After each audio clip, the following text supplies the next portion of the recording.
Hello students. Hello everyone. In the previous lecture, we have discussed about the donor and acceptor properties of the solvent. We seen how the coordinate bond is formed between the metal ion and the solvent.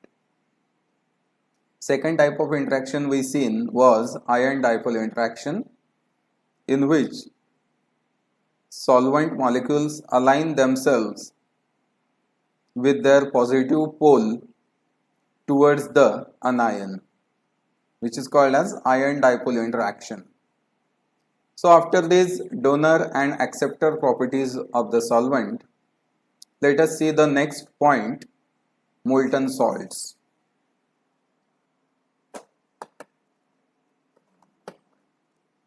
As the name depicts, molten salts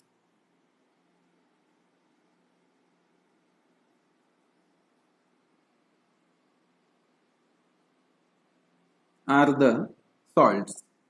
molten salt म्हणजे काय? Salt असतो ज्याला melt केलेलं आहे, ज्याला गरम करून त्याचा लिक्विड स्टेट मध्ये त्याला कन्वर्ट केलेला आहे. इट इज मोल्टन सॉल्ट, वितळवलेला सॉल्ट.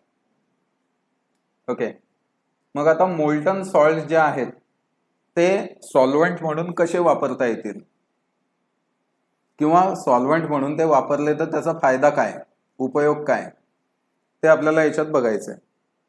फार मोठा नाही आहे टॉपिक, छोटासाच आहे. या मोल्टन सॉल्ट्स मध्ये काय असतं की सपोज तुम्ही एखादा सॉल्ट घेतला आणि त्याला मेल्ट केलेला आहे. For example LiNO3. Okay, LiNO3 is salt. आता ह्या सॉल्ट मध्ये Li2+ आणि NO3 असे आयन्स आहेत. अशा आयन्सचा बनलेला तो सॉल्ट आहे. When it is in the solid state, then it will be in unionized forms. जेव्हा तो सॉलिड स्टेट मध्ये आहे, त्याला वितळवलेलं नाहीये, लिक्विड स्टेट मध्ये आणलेलं नाहीये, त्यावेळेस तो LiNO3 असा असतो. आयन्स अगदी जवळजवळ असतात, त्यामुळे आपल्याला इफेक्टिव्ह असा चार्ज किंवा आयन असा वेगळा नाही मिळत. But when it is molten, then Li2+ and NO3 they get separated. ते सेपरेट होतात आणि त्यामुळेच मोल्टन सॉल्ट जे आहेत ते कुठल्याही सॉल्टचे असो, LiNO3 आपण फक्त एक्झाम्पल घेतलेलं आहे, कुठलाही मोल्टन सॉल्ट जरी असला तरी त्याच्यामध्ये आयन्स आपल्याला खूप जास्त प्रमाणात मिळतात. मग आता याच्यामध्ये जर तुम्ही एखादा दुसरा पदार्थ मिक्स केलेला असेल, दुसरा एखादा कंपाऊंड घेतला असेल, एखादा रिएक्टंट घेतलेला आहे, ओके, रिएक्टंट घेतलाय, रिएजंट घेतलेला, जे नॉन आयोनिक असू शकतात. नॉन आयोनिक असतील तर मग काय होणार, तो न्यूट्रल असेल, त्याचे मॉलिक्युल्स न्यूट्रल असतील. आणि मोल्टन सॉल्ट मध्ये काय झालं, भरपूर आयन्स आहेत आणि इतक्या आयन्स मध्ये तो न्यूट्रल मॉलिक्यूल जाऊन पडतोय. And these ions they help the reaction, ते रिएक्शनला हेल्प करतात. आता यांना मेल्ट करायचं म्हणजे आता याच्यामध्ये बघा, एक साधी गोष्ट अशी आहे की याचा यूज आपल्याला केव्हा करता येईल. आपल्याला याचा यूज अशा वेळेस करता येईल ज्या वेळेस जे रिएक्टंट्स आपण वापरणार आहोत ते थर्मली स्टेबल असतील, त्यांची स्टॅबिलिटी बऱ्यापैकी असेल. नाही तर असं होईल की आपण याला मेल्ट केलं म्हणजे ते टेम्परेचर आपण जास्त दिलेलं, त्या टेम्परेचरला जर आपले रिएक्टंट डिकम्पोज होऊन जात असतील, जी रिएक्शन व्हायला पाहिजे ती न होता वेगळंच काही होत असेल, तर मग अशा केसमध्ये यांचा काही उपयोग नाही. आपल्याला रिएक्टंटची थर्मल स्टॅबिलिटी बघणं गरजेचं आहे. जनरली ऑर्गॅनिक कंपाऊंड जे आहेत त्यांचा मेल्टिंग पॉइंट सॉल्ट्स पेक्षा कमीच असतो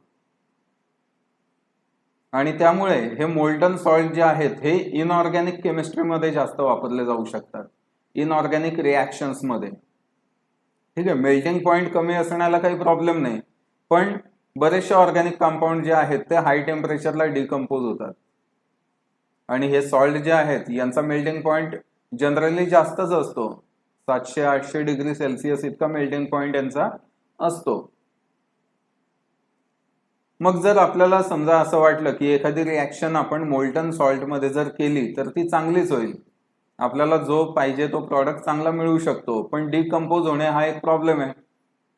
सपोज आपले जे रिॲक्टंट आहेत ते 200 डिग्री सेल्सिअस पर्यंत स्टेबल आहेत, पण 200 पेक्षा जास्त टेम्परेचर केलं तर ते डिकम्पोज होत आहेत. असं जर आपल्याला वाटत असेल किंवा कुठे दिसलं तर त्यावेळेस सुद्धा दुसरा एक मार्ग याच्यामध्ये आहे. समजा आपण जर इंडिव्हिज्युअल काही सॉल्ट घेतले, इंडिव्हिज्युअली जर समजा आपण लिथियम नायट्रेट घेतला, सोडियम LiNO3 घेतला, सोडियम नायट्रेट आपण घेतला NaNO3, ओके, KNO3 आपण घेतला, अजून हे जर सॉल्ट आपण बघितले तर यांचा मेल्टिंग पॉइंट इंडिव्हिज्युअली जास्त असतो. जर त्यांना असं एक एकटं आपण घेतलं तर त्यांचा मेल्टिंग पॉइंट आपल्याला जास्तच मिळेल. For example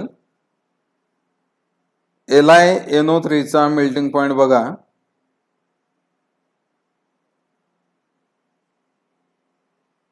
it's melting point is 255 degree Celsius.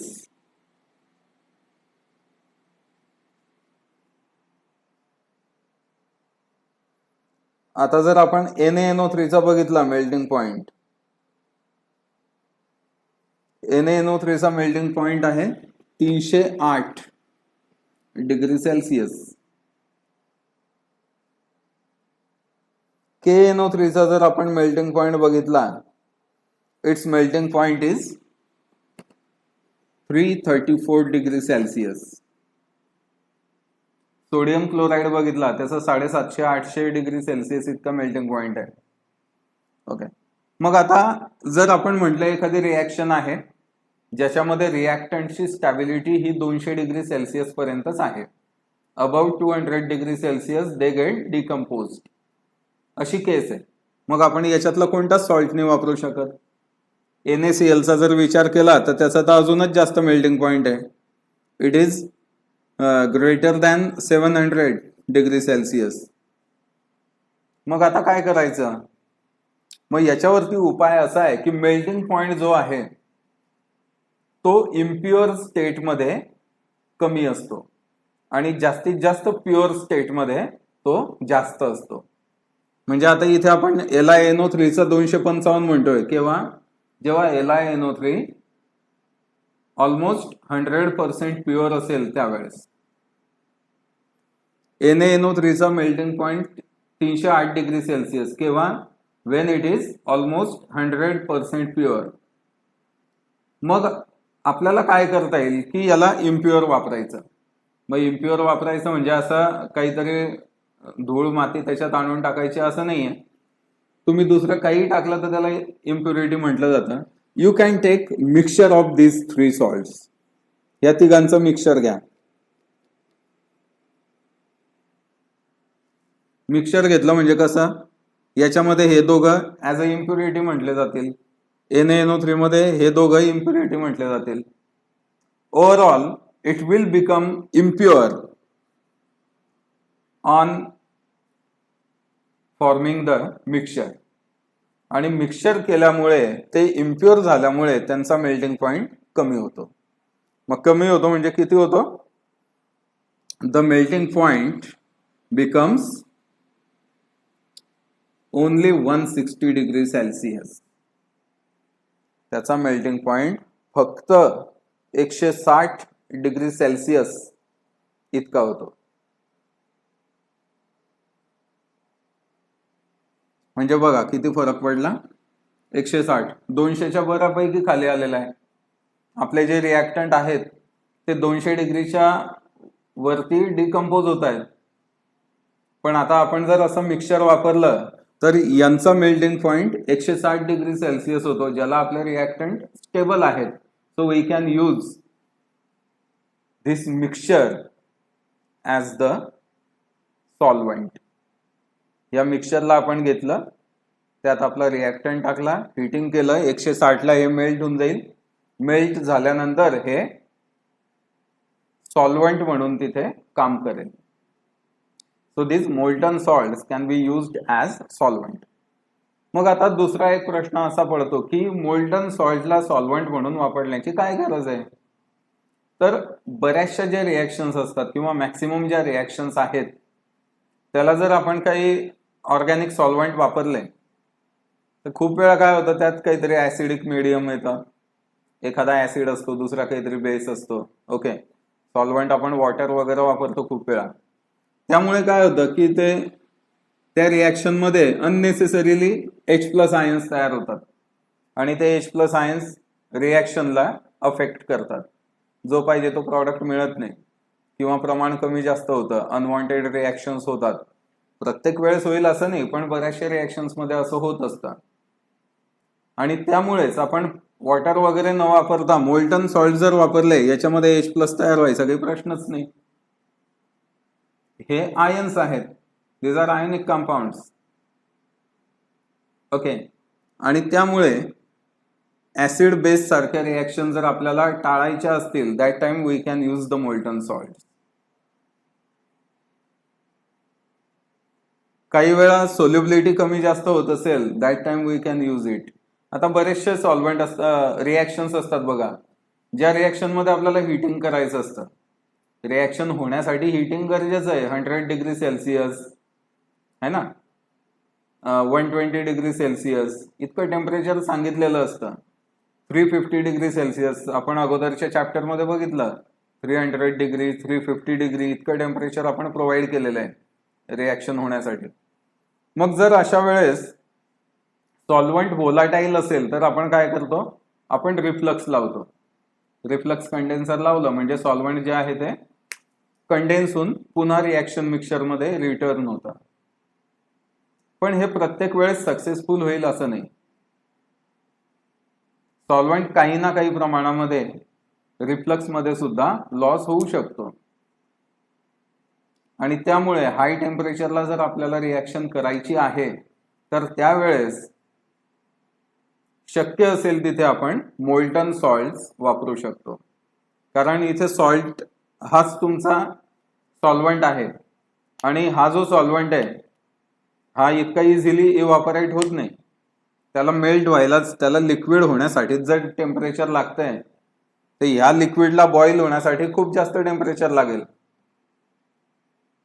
आणि त्यामुळे हाय टेम्परेचरला रिॲक्शन करायची असेल आणि सॉल्वंटचा प्रॉब्लेम येत असेल, ऑर्गॅनिक सॉल्वंट जनरली व्होलाटाईल असतात. बरेचसे ऑर्गॅनिक सॉल्वंट जे आहे ते 60-70 डिग्री सेल्सिअसला उडून जातात. आणि तीच रिॲक्शन जर आपल्याला खूप जास्त टेम्परेचरला करायची असेल 200-250 डिग्री सेल्सिअसला, तर मग सॉल्वंटला वाचवणं कठीण असतं त्या केसमध्ये. So at such instances we can use molten salts instead of the organic solvents. Molten salts are better solvents to perform the reaction at elevated temperatures. येत आहे लक्षात कॉन्सेप्ट काय आहे?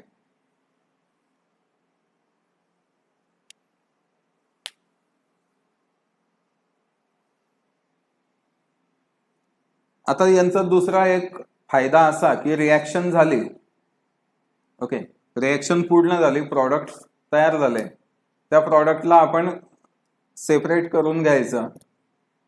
सेपरेट केल्यानंतर टेम्परेचर आपण कमी केलं की हे सॉलिड फॉर्म मध्ये येऊन जातात पुन्हा.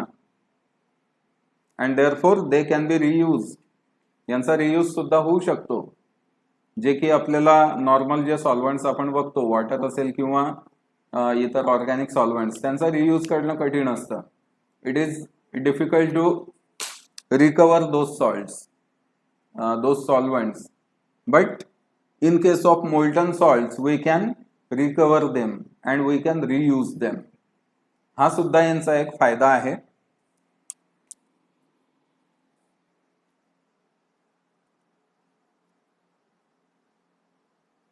आता हे जे मोल्टन सॉल्ट्स आहेत they are classified into 2 types. यांच्यातही 2 प्रकार आहेत. एक हाय टेम्परेचर मोल्टन सॉल्ट आणि दुसरा low temperature molten salts. These are the two types, high temperature and low temperature molten salts. These are the two types.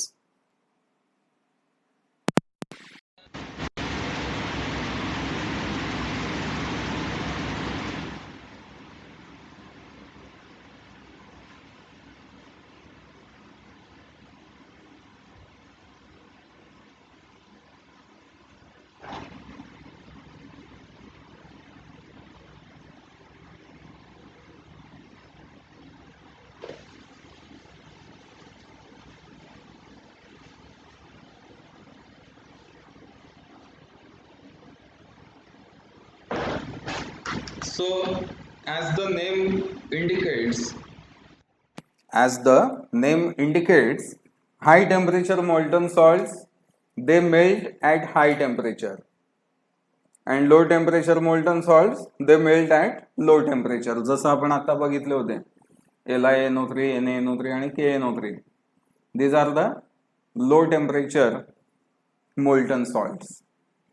Now let us see the uses of these molten salts. आपण तसे advantages बघितले, तेच actually त्यांचे uses होते, पण एक particular काही uses बघायचे आपल्याला. Molten halides are used for production of halogens. Molten halides are used for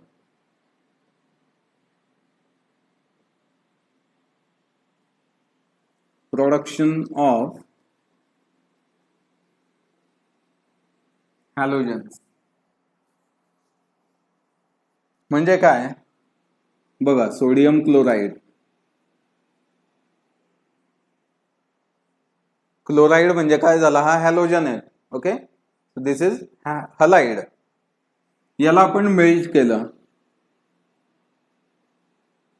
we taken this NaCl in the molten state. Melt झाला म्हणजे Na+Cl- वेगवेगळे झाले. आता याच्यात जर आपण दोन वायरी इन्सर्ट केला, दोन इलेक्ट्रोड आपण याच्यामध्ये डीप केले आणि बटन दाबलं, म्हणजेच काय केलं आपण, इलेक्ट्रोलायसिस आपण केलं. इलेक्ट्रोलायसिस आपण केलं तर काय होईल, sodium will be collected at anode and chlorine gas will be released at cathode.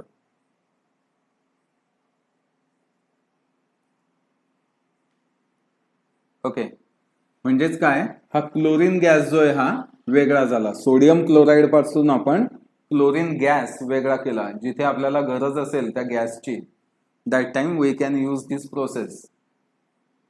Chlorine gas तसं लॅबमध्ये जे बनवण्याची पद्धत आहे ती थोडी वेगळी आहे, पण लार्ज स्केलवरती जिथे गरज असेल त्यावेळेस जर बनवायचं असेल, then we can use this process also. We can electrolyse molten sodium chloride to produce chlorine gas. कारण काय असतं या प्रोसेसमध्ये, जनरली काय असतं, या इथे आपण मोल्टन NaCl घेतलेला आहे, हा मेल्ट झालेला NaCl आहे. याच्यात दोन इलेक्ट्रोड आपण बुडवले, एक कॅथोड आणि एक एनोड, एक पॉझिटिव्ह एक निगेटिव्ह. ओके,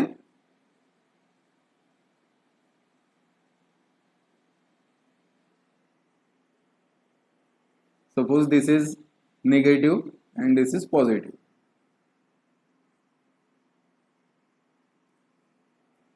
इथे Na+ आणि Cl- असा पसरलेला आहे, कारण आता तो मोल्टन स्टेटमध्ये आहे ना. मोल्टन आहे म्हणजे Na+ आणि Cl- हे बऱ्यापैकी सेपरेट झालेले आहेत.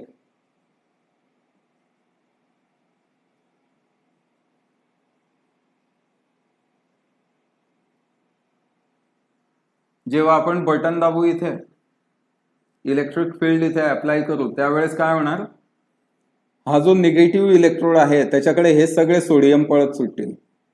त्याच्यावरती कलेक्ट होतील, त्याच्याकडे अट्रॅक्ट होतील. निगेटिव्ह असल्यामुळे पॉझिटिव्ह आयन्स त्याच्याकडे अट्रॅक्ट होतील. Na+ त्या बाजूला जातील आणि Cl- they will be attracted at the positive electrode. Cl- negative असल्यामुळे ते पॉझिटिव्ह इलेक्ट्रोड कडे अट्रॅक्ट होतील. परिणाम काय होईल याचा, Na+ जो आहे तो इकडे जमा होत गेला, म्हणजे तो सोडियम मेटलच्या फॉर्म मध्ये इथे याच्यावरती डिपॉझिट होत जाईल. याच्यावर असा जाड त्याचा थर जमा होत जाईल, हळूहळू थर जमा होत जाईल सोडियम मेटलचा. आणि इकडे Cl- ह्या इथे आले म्हणजे ते एकमेकासोबत कंबाईन होऊन Cl2 गॅस इथे बाहेर निघेल. Cl- इकडे पॉझिटिव्ह इलेक्ट्रोड कडे कंबाईन होत जातील आणि क्लोरीन गॅस इथे तयार होईल.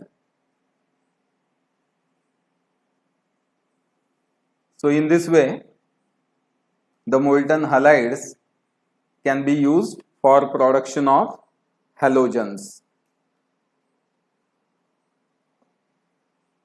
सोपा ऍप्लिकेशन आहे, फार काही कठीण नाही. आणि ही डायग्रामही तुम्हाला काढायची गरज नाही, परीक्षेमध्ये आलं तर तुम्हाला इतकंच लिहायचंय.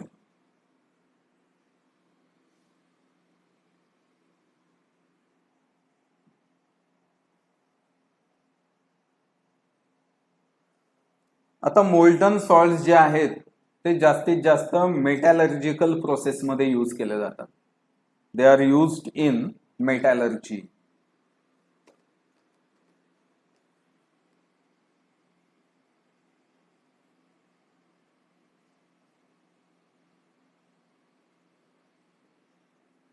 आता हे मेटॅलर्जी नेमकं काय असतं, व्हॉट इज दिस मेटॅलर्जी, सांगता येईल का कोणाला तुमच्यापैकी?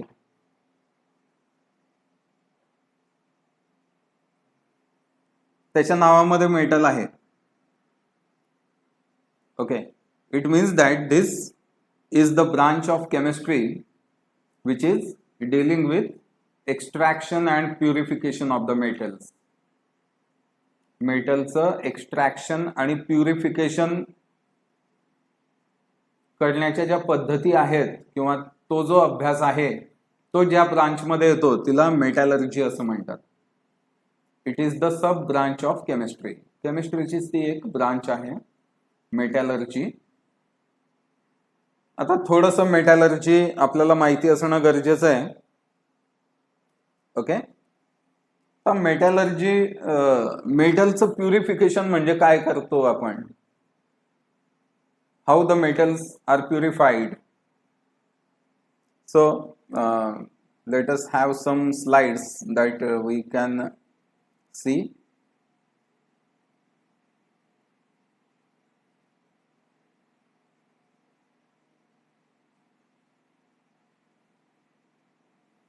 See here on this slide, text मध्ये येते का, टेक्स्टला आपण बाहेर करून देऊ साईडला. Okay,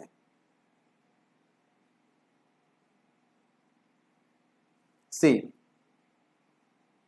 we start with the ore. सुरुवात होते ओअर पासून. मेटलच्या प्युरिफिकेशन मध्ये सगळ्यात अगोदर असतो तो ओअर. त्या ओअर मधून मेटल कंपाऊंड वेगळा केला जातो. तो मेटल कंपाऊंड आपल्याला मिळतो, त्यालाच आपण सॅम्पल म्हणू समजा पुढच्या स्टेजमध्ये. It is the sample we can say. And then this metal compound, this sample is further processed to extract the pure metal. शेवटी या मेटल कंपाऊंडच्या प्युरिफिकेशन नंतर, एक्स्ट्रॅक्शन नंतर आपल्याला मेटल मिळत असतो. ओअर काय असतं नेमकं, व्हॉट इज ओअर? ओअर म्हणजे खनिज. आपण जे खनिज म्हणतो ते म्हणजे ओअर. बघा इथे थोडंसं आपण बोर्डवरती बघू, काही भाग बोर्डवर, काही स्लाइड्सवर असं आपल्याला सुरू ठेवावं लागेल.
ओर.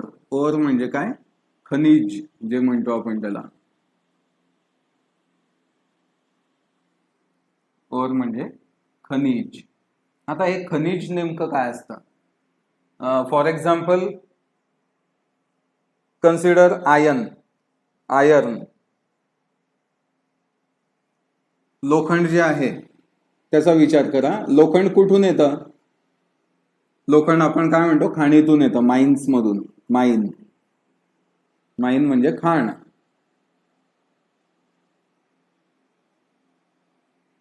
खाणीतून येतं लोखंड, किंवा कोणताही जे मेटल असेल ते खाणीतून असतं. मेटलच्या खाणी असतात वेगवेगळ्या.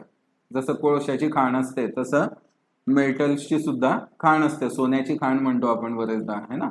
खाण म्हणजे अशी माती असते, एखादा पर्टिक्युलर एरिया असतो ज्याच्या मातीमध्ये विशिष्ट मेटल जास्त प्रमाणात असतं.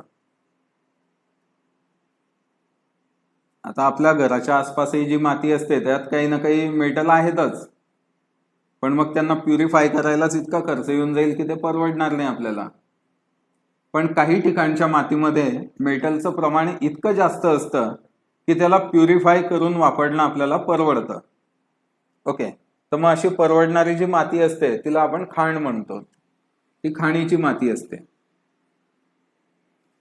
याच्यामधून आपल्याला खाणीतून माती मिळते किंवा दगड मिळतात. सॉइल ऑर रॉक, माती किंवा दगड आपल्याला मिळतात त्या खाणीतून.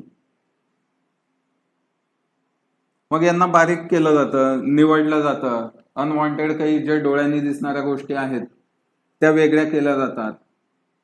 त्यावर काही ना काही प्रोसेसिंग केलं जातं. ग्राइंडिंग वगैरे या गोष्टी आहेतच त्याच्यामध्ये. त्या केल्या की मग आपल्याला ओर मिळतं. ओर म्हणजे त्या मातीचा असा भाग आपल्याला मिळतो, अनवॉन्टेड सबस्टन्सेस त्यातले बरेचसे काढून टाकल्यानंतर आपल्याला असा पार्ट मिळतो की ज्याच्यामध्ये मेटल हे सगळ्यात जास्त प्रमाणामध्ये आहे. जसं आता लोखंडाचा जर विचार केला तर लोखंडाचे 2-3 ओर आहेत, मॅग्नेटाइट, हिमॅटाइट. तर हिमॅटाइट मिळाला सपोज आपल्याला, for example we got hematite ore of the iron. Hematite म्हणजे Fe2O3 असा हा कंपाऊंड आहे. आता हे पण प्युअर मेटल आहे का? नाही, याच्यामध्ये मेटल आहे. Metal is in combination with some other substance. Metal is not in free state, it is in combination with some other substance. ठीक आहे, हे आपल्याला ओर मिळालं. आता या ओरला अजून थोडंफार प्रोसेसिंग केलं जातं. थोडंसं प्रोसेसिंग केलं की आपल्याला मेटल कंपाऊंड मिळतो, एक पावडर मिळते काही ना काही मेटलची. आणि त्यानंतर तिला अजून आपण रिफाईन करतो, प्युअर करतो, तेव्हा फायनली आपल्याला मेटल मिळत असतो. So this is what the ore is. Ore is the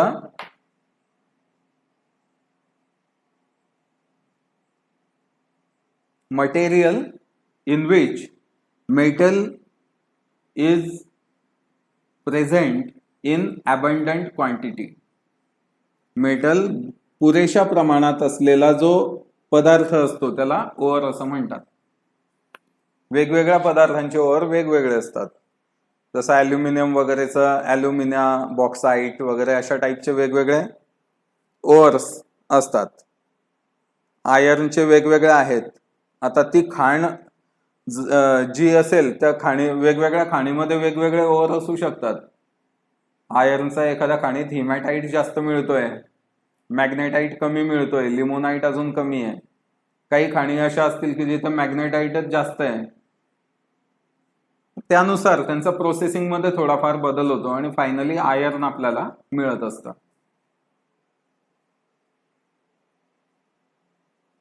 मग आता याच्यामध्ये एक जनरल प्रोसेस आपण पाहू, how the ore is process in general. त्याची एक जनरल प्रोसेस आपण बघूया. आपण हे पाहिलं अगोदर की ओअर असतो, ओअरचा मेटल कंपाऊंड असतो आणि त्याच्यानंतर मग फायनली आपल्याला प्युअर मेटल मिळत असतो. See this is the general equipment for extraction of the metal. हे एक जनरल इक्विपमेंट आहे मेटल्सच्या एक्सट्रॅक्शन साठी. आता इथे बघा एक मोटर बसवलेली आहे आणि त्या मोटरच्या पाईपला एअर सप्लाय दिलेला आहे साईडने.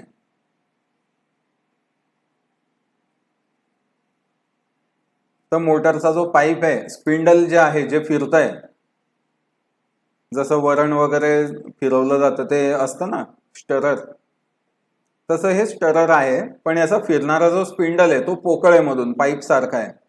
आणि तो पोकळ असा केलेला आहे की ज्याच्यातून आपण हवा त्या स्टररच्या खालच्या एंड पर्यंत पोहोचवू शकतो.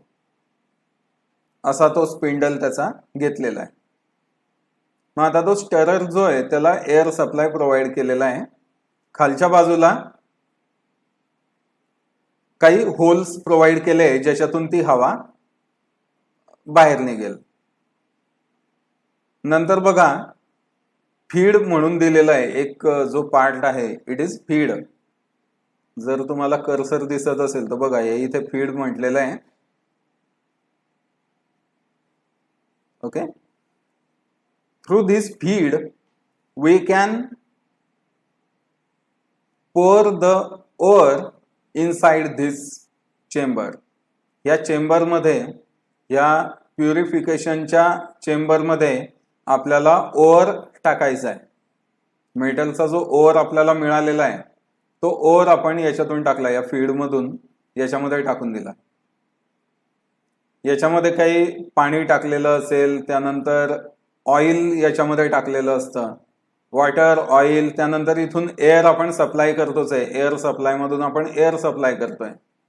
जनरली हॉट एअर सप्लाय केली जाते.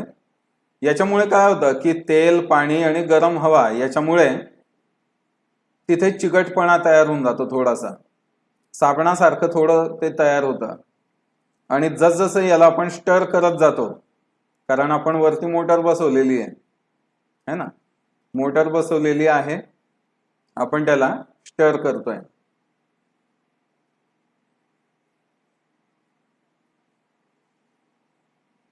स्टर केल्यामुळे काय झालं की ओअर जे ते त्या पाण्यामध्ये आणि त्या ऑइल मध्ये घुसळलं जात आहे. जसं आपण दही घुसळलं की लोणीवरती येतं, त्याच पद्धतीने इथे फ्रॉथ वरती येतो. फ्रॉथ, याला फेस किंवा फ्रॉथ म्हणतात. सगळ्यात वरती जे दिसतंय फेस सारखा आलेला, इट इज द फ्रॉथ. मग बरेचदा मेटल जो येतो ह्या फ्रॉथ मध्ये असतो. काही वेळा जर हॉट एअर जास्तच हॉट आपण त्याच्यातून पास केली तर मेटल जे आहे ते मेल्ट होऊन खाली बसतं आणि मेटल सोबतचे कंबाईन झालेले बाकीचे जे पार्ट असतील ते फ्रॉथ मध्ये जातात. जो रिमेनिंग पार्ट असेल ओअर मधला, मेटलच्या कॉम्बिनेशन मधला जो अदर पार्ट असेल, तो जर गॅसियस फॉर्म मध्ये बाहेर निघाला तर तसाही तो बाहेर निघू शकतो गॅसच्या फॉर्म मध्ये, किंवा सॉलिड असेल तर तो फ्रॉथ मधून बाहेर निघू शकतो. काही मेटलच्या बाबतीत मेटल मेल्ट होऊन खाली बसतं आणि इम्प्युरिटीज ज्या आहेत त्या फ्रॉथ मध्ये जातात. तर हे डिपेंड करतं की कुठला मेटल आहे आपण ज्याला प्युरिफाय करतोय ते कोणतं ओअर आहे, त्यात कुठला मेटल आहे, त्यानुसार हे डिपेंड करतं. So your pure metal may be in the froth or it may be settled at the bottom, किंवा तो बॉटमला सुद्धा सेटल होऊ शकतो किंवा फेस सोबत वरती येऊ शकतो. मग आपण तो जर बॉटमला आला तर इथे टेलिंग म्हणून जे दाखवलेलं आहे, म्हणजे खाली एक पाईप असतो ज्याला टॅप दिलेला असतो, तो टॅप आपण ओपन केला तर मेल्ट झालेलं मेटल खालून निघून येईल. जर मेटल आपलं फ्रॉथ मध्ये आलं, खाली न बसता फ्रॉथ मध्ये आलं, तो वरचा जो फेस आहे त्या फेसला आपण कलेक्ट करू शकतो वेगळ्या ठिकाणी आणि तिथे कलेक्ट करून त्याला अजून प्युरिफाय करून आपण फायनली मेटल मिळवू शकतो. So this is a general structure for purification of the metal. हे जनरल आहे, थोडाफार याच्यामध्ये बदल होऊ शकतो.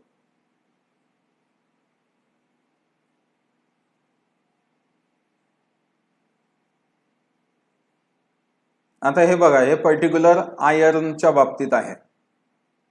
आयर्नचं एक्सट्रॅक्शन कसं केलं जातं. इथे एक भट्टी आपल्याला दाखवलेली आहे. त्याचे चेंबर आपण बघितलं होतं ना अगोदरच्या डायग्राम मध्ये. ते चेंबर म्हणजे इथे ऍक्च्युली एक फर्नेस घेतलेलं आहे, भट्टी घेतलेली आहे मोठीच. या भट्टीमध्ये पाणी आहे, ऑइल आहे आणि आपण त्यामध्ये आयर्न ओर वरून ऍड केलेलं आहे. इथे बाणही दाखवलेला आहे बघा.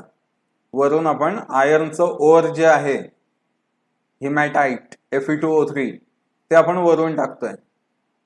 सोबतच आपण त्याच्यामध्ये कोळसा पण टाकतोय. कोळसा सोबत आपण लाईमस्टोन सुद्धा टाकतोय, कॅल्शियम कार्बोनेट. आता हे जे पदार्थ असतात, कोक असेल, लाईमस्टोन असेल किंवा अजून काही असू शकतं याच्यामध्ये, हे प्युरिफाय करण्यासाठी सुद्धा टाकले जातात. जनरली कोळसा वगैरे जर असेल तर ज्या कलर्ड इम्प्युरिटीज असतील तो कोळसा घेऊन घेतो स्वतः. काही इतर इम्प्युरिटीज असतील तर हा लाईमस्टोन जो आहे तो एक ब्लिचिंग एजंट सारखंही काम करतो. अननेसेसरी कलर्ड इम्प्युरिटीज काढून टाकणे किंवा अननेसेसरी जो पार्ट असेल मेटल मधला त्याला बाहेर काढून टाकायचं काम हा लाईमस्टोन करतो. लाईमस्टोन जो आहे तो कॅल्शियम ऑक्साईड मध्ये त्याचं कन्व्हर्जन होतं, कारण इथे आपण टेम्परेचर खूप देणार आहे. खूप जास्त टेम्परेचर दिल्यामुळे हॉट एअर आपण पास करतोय. आता बघा इथे हॉट एअर कुठून पास केलेली आहे, खाली बघा हॉट एअर ब्लास्ट म्हटलेलं आहे. गरम हवा याच्यातून पास केली जाते. ह्या गरम हवेमुळे कॅल्शियम कार्बोनेट जो आहे लाईमस्टोन त्याचं डिकम्पोजिशन होतं. त्याच्यातलं कॅल्शियम ऑक्साईड वेगळा होतो आणि कार्बन डायऑक्साईड वेगळा होतो. कार्बन डायऑक्साईड गॅस आहे तर तो गॅस म्हणून वरती निघून जातो आणि कॅल्शियम ऑक्साईड खाली राहतं. मग आता हे जे कॅल्शियम ऑक्साईड आहे ते सिलिकॉन डायऑक्साईड सोबत कंबाईन होतं. जनरली हे आयर्नचं जे ओर आहे तर माती असते जनरली, खाणीतलीच ही माती आहे, त्यातलं ओर काढलं, ते ओर कसंही केलं आपण तर थोडीफार माती त्याच्यामध्ये राहतेच, सिलिका राहतेच. माती आहे म्हणजे सिलिका त्याच्यामध्ये आहे, सिलिकॉन डायऑक्साईड SiO2 त्याच्यामध्ये असतंच. या SiO2 ला काढण्यासाठी हा कॅल्शियम ऑक्साईड जो कॅल्शियम कार्बोनेट पासून आपल्याला मिळालाय हा उपयोगाचा होतो. Calcium oxide combines with silicon dioxide to produce CaSiO3. CaSiO3 असा कंबाईन त्याचा पदार्थ तयार होतो. आता ह्या प्रोसेसमध्ये आयर्न जो आहे तो वेगळा निघाला, कारण त्या ओर मधला ऑक्सिजन काढला गेला, इम्प्युरिटी जी होती सिलिकॉनची ती पण काढली गेली. ओके, आणि आयर्न जो आहे तो फ्री झाला, वेगळा झाला. आणि ह्या केसमध्ये आयर्न जो आहे तो फ्रॉथ मध्ये नाही जाते, तो खाली सेटल होतोय. इथे बघा त्या डायग्राम मध्ये दिसतंय आपल्याला, molten iron sinks to bottom असं म्हटलंय, लाल कलर मध्ये दाखवलंय. So this iron, molten iron, it sinks at the bottom. ते खाली बसतं आणि खाली नळाने आपण त्याला काढून घेऊ शकतो. आता हे जे CaSiO3 तयार झालं हे त्या मोल्टन सॉल्टच्या वरती तरंगतं. म्हणजे फ्रॉथ सारखं अगदी वरच्या टॉपला नाही तरंगत येते, पण मेटल जे मेल्ट झालं त्याच्या वरती तो थर त्याचा तरंगत असतो, ज्याला स्लॅग असं म्हणतात. It is called as slag. Slag generally floats above the molten metal. Melt झालेल्या मेटलच्या वरती स्लॅग जनरली तरंगत असते. ती स्लॅग दुसऱ्या नळाने काढून घेतली जाते. ह्या नळांची लेवल वेगवेगळी असते. या नळांची लेवल अशी सेट केलेली असते की खालच्या नळातून मेटल निघून जाईल आणि वरच्या त्या नळातून स्लॅग निघून जाईल. So in this way the metal can be purified by using various processes. तर इथे बघा, इथे मोल्टन सॉल्ट वापरलाय का आपण कोणता? येस, आपण कॅल्शियम कार्बोनेट हा वापरला इथे. कॅल्शियम कार्बोनेट मधून कॅल्शियम ऑक्साईड जो मिळाला, it gets melted in this furnace. या फर्नेस मध्ये कॅल्शियम ऑक्साईड जो आहे तो मेल्ट होऊन जातो and it is acting as the molten salt. आणि हा मोल्टन सॉल्ट सिलिकॉन डायऑक्साईड सोबत कंबाईन झाला आणि त्यांनी स्लॅग फॉर्म केला. CaSiO3 is the slag which is formed. आणि ती स्लॅग सेपरेटली काढून घेतली गेली आणि मेटल प्युरिफाय केलं गेलं. So in this way molten salts can be used in the purification of the metals. Metallurgical process मध्ये सुद्धा हे वापरले जातात. आता हे जे एक्झाम्पल पाहिलं आपण आयर्नचं, याच्यात आयर्न खाली बॉटमला बसतोय. एखादं दुसरं एक्झाम्पल असं असेल जे इथे दाखवलंय पहा, इथे झिंकचं प्युरिफिकेशन केलं जात आहे. झिंक मेटल जो आहे तो काढला जातोय. तर इथे जर आपण पाहिलं तर झिंक मेटल जो आहे तो खाली बसत नाहीये, तो फेसासोबत वरती निघतोय आणि त्यामुळे बाकीची असेंब्ली वरती जोडलेली आहे. झिंक ज्याच्यामध्ये आहे तो फेस वरतून बाजूला काढला गेला, बाजूला अजून त्याचं प्रोसेसिंग केलं गेलं. इथे त्याच्या प्युरिफिकेशनसाठी लेड वापरलं गेलं. शिसं याच्यामध्ये वापरलं जात आहे झिंकच्या प्युरिफिकेशनसाठी. लेड सोबत त्याला प्युरिफाय केलं जात आहे आणि फायनली मोल्टन झिंक जो आहे तो आपल्याला मिळतोय. आणि लेड जो आहे तो पुन्हा आपण रियूज करतोय, रिसायकल त्यामध्ये केला जातोय. So in this way the metal can B extracted in the molten state at the bottom or in the froth. दोघांपैकी कुठेही ते वापरलं जाऊ शकतं. So we can use the molten salts for metallurgical processes.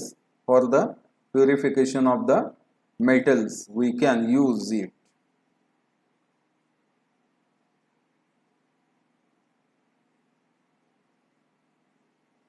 So I think we should stop here. The remaining part we shall see in the next lecture.